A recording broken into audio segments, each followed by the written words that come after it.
This is an analysis of Wendy Cope's poem First Date She and First Date He, which is from the Edexcel English Literature GCSE anthology from the relationship section. So, first, a little context. Wendy Cope is a contemporary British poet whose work's best known for its witty humour. Um, she uses quite traditional poetic forms and strict formal rhythm and rhyme, but is very much a poet of today and talks about quite realistic kind of situations and often very humorous. Um, she's very popular. BBC Radio 4 listeners has twice voted for her to be offered the post of poet laureate, but a lot of critics don't take her particularly seriously, a lot of serious critics, because her work is quite comic. This particular poem is from a 2011 collection called Family Values. So, when thinking about this poem, we need to remember key terms such as dramatic irony, which is, of course, when the audience or the reader knows something that the fictional characters don't. And because this is a poem from two characters' point of view, we know how each character's feeling, the he and the she of the poem are feeling, but they don't. So it does contain dramatic irony, and this is used to good effect because it's then ironic when we're reading whatever the man's thinking about what he thinks the woman is thinking when we actually know what the woman is thinking, and vice versa. And the poem is written as two interior monologues. So that's the thought processes being kind of said, we're being able to read their thoughts aloud, kind of thing, even though they're not spoken aloud, obviously. And the poem has a sense of pathos in there, which is, we feel a bit sorry for them because of their situations. They don't really understand, neither of them understand each other. And it may actually lead to this relationship going nowhere because they are misreading the signals in each other, basically. Now, this poem is very important in terms of structure because you can read it two different ways at least. Just as there are different ways of reading people, and there are two sides to every story, there's different ways of reading this poem.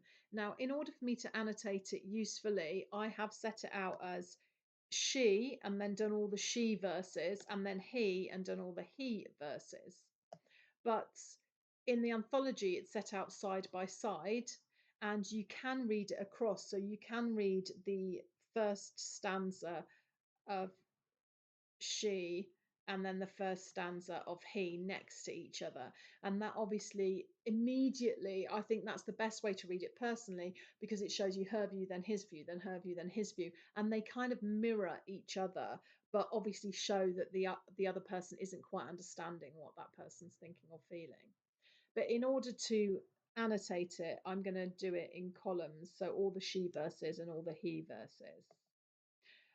But you do need to, if you get this poem or you compare to this poem, you have to make a point about how the structure can be read two different ways and how that can have give you a different kind of feeling or philosophy about the poem. So if we hear all her verses first and then his verses, it's different to if we hear them alongside each other and which one's preferable. So looking at the um, rhyme scheme, you've got music lie, impression high, music bark, concert dark, concert wear, sexy hair. So you've got basically A, B, C, B, and that continues throughout. So it's a very regular rhyme, and all the stanzas are quatrains, and it's quite rhythmical. I said I liked classical music.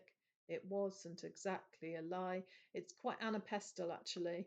Um, the two unstressed and then the stressed. So da dum da da dum da da dum dum. I said I like classical music. It's quite a steady rhythm throughout. It wasn't exactly a lie. Um, Okay, so going into the actual language and imagery, you've obviously got the first person pronoun. This is from somebody's point of view, and we know this is from the female's point of view. So the first person pronoun, we are hearing her thoughts out loud. Um, You've got here words like exactly. So this particular adverb showing us that she might be lying. There's deception here, but it's exploring the fact that she hasn't really been upfront. She's trying to impress him by saying she likes classical music because she thinks that's classier than any other kind of music. I hoped he would get the impression that my brow was acceptably high. It's a metaphor here. If you think of, you might have heard things described as highbrow, and that's meant to be the more kind of classier aspects of art. So the ballet is very highbrow, whereas other form of dancing like I don't know, jazz wouldn't be as highbrow as going to the ballet. In musical terms, hip hop is not highbrow, but classical music is, for example, or this is what people's perceptions, classist perceptions of it would be. So she's trying to give an impression which she of the person that she actually isn't. She isn't really being truthful. So she's being deceptive from the beginning, but as we'll see, so is he. And again, that you've got the repetition here. I said I liked classical music. So the repetition of what she says against what she actually does feel. I mentioned Vivaldi and Bach, and he asked me along to this concert. Here we are, sitting in the half dark, and you've got the caesura here, which gets kind of hint of excitement, sitting in the half dark, brings attention to their closeness and proximity of this first date. Obviously, Vivaldi and Bach, two of the more famous classical music composers. Um, and then again, she talks about excitement and happiness and all the thrill of the early part of a relationship. I was thrilled to be asked to the concert. I couldn't decide what to wear. And you've got another adverb here. I hope I look tastefully sexy. And perhaps that's an oxymoron. Can you be tastefully sexy, or is being sexy itself not very tasteful? But she's trying to do what she can to appeal to the man with the right amount of sexiness but modesty at the same time. And then I've done what I can with my hair, and you see this kind of self um not kind of mockery, but she's being quite modest here, as if her hair doesn't ever do what she wants it to do. So again, it's kind of a mildly humorous statement. And again, I was thrilled to be asked to the concert. So we're getting again the real kind of emphasis that she was really looking forward to this date and she likes this guy. Emphasis of how excited she is. But she doesn't, she's thrilled to be asked to the concert because she's going with him. She doesn't care about the concert itself. I couldn't care less what they play, but I'm trying my hardest to listen so I'll have something clever to say. And again, it's like, again, the deception of the face she puts on of hiding her real self from him. And then you've got, when I glance at his face, it's a picture of rapt concentration. And again, that's a metaphor. So when she looks at him, she sees him completely just not focused on her, but a face of complete concentration. And as we see when we look at his verses in a minute, he's not thinking about the concert at all. He is thinking all about her. He is totally into this music. Again, another adverb showing how much she thinks he's absorbed by the music and quite undistracted by me. And this is obviously an it disappointing to her. She wants to distract. She's been trying to be tastefully sexy and it's not working. But unbeknownst to her, the whole thing is very ironic because he is distracted, as we will hear when we hear his point of view. So that's her point of view. His point of view. She said she liked classical music. So even here, you can see perhaps doubt that she isn't telling the truth. But I implied I was keen on it too. Shows that he is also being deceptive. They're both trying to impress each other, And ironically, they're both at a concert they don't particularly want to be at because they're both lying about what they like. Though I don't often go to a concert, it wasn't entirely untrue. So again, you're getting the same kind of adverbs in here to show how they're not telling the whole truth. And then you see his how he planned the date. I looked for a suitable concert, and here we are on our first date. And that caesura there is quite full of a lot of hope and excitement. He's put effort into this, and now he's expectant what's going to happen. But already it hasn't been great. The traffic was dreadful this evening, and I arrived 10 minutes late.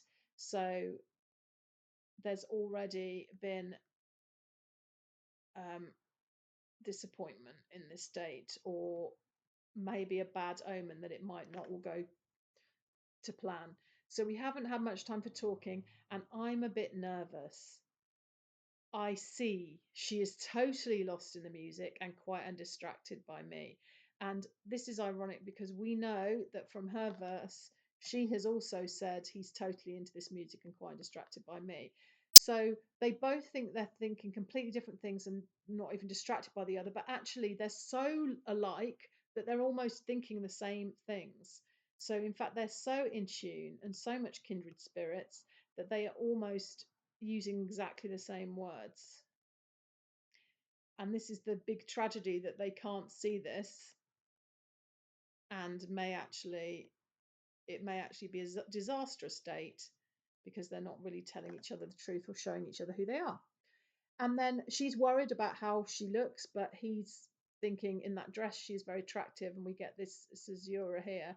And the tastefully sexy mark she put, the neckline can't fail to intrigue, meaning he's looking at her neckline, and we imagine that it is fairly low, as we know she's trying to look sexy.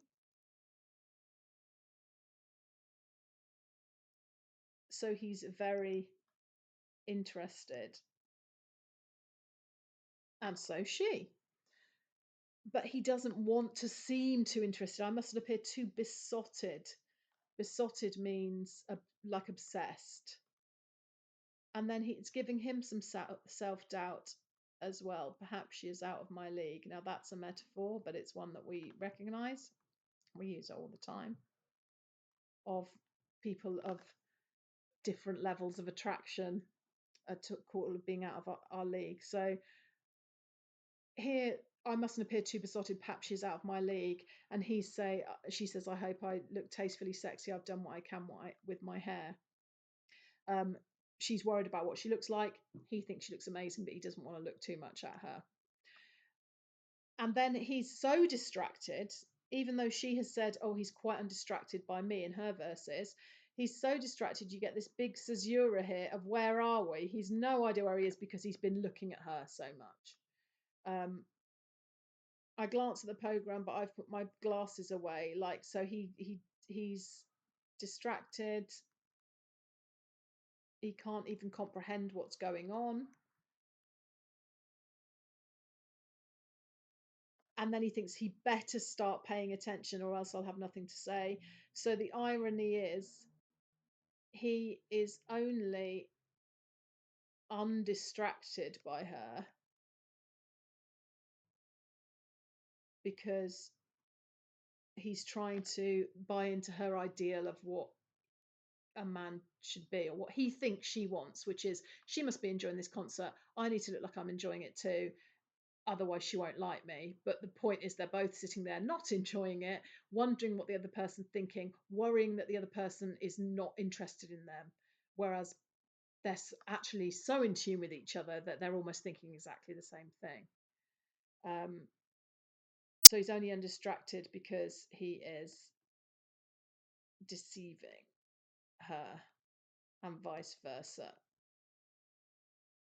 So, though it's a humorous poem because we get to see both points of view and we understand why they seem to be otherwise, it's actually a bit sad in the end. The pathos comes from the fact that they probably won't have another date because they don't they think they weren't into each other, whereas actually they're totally into each other.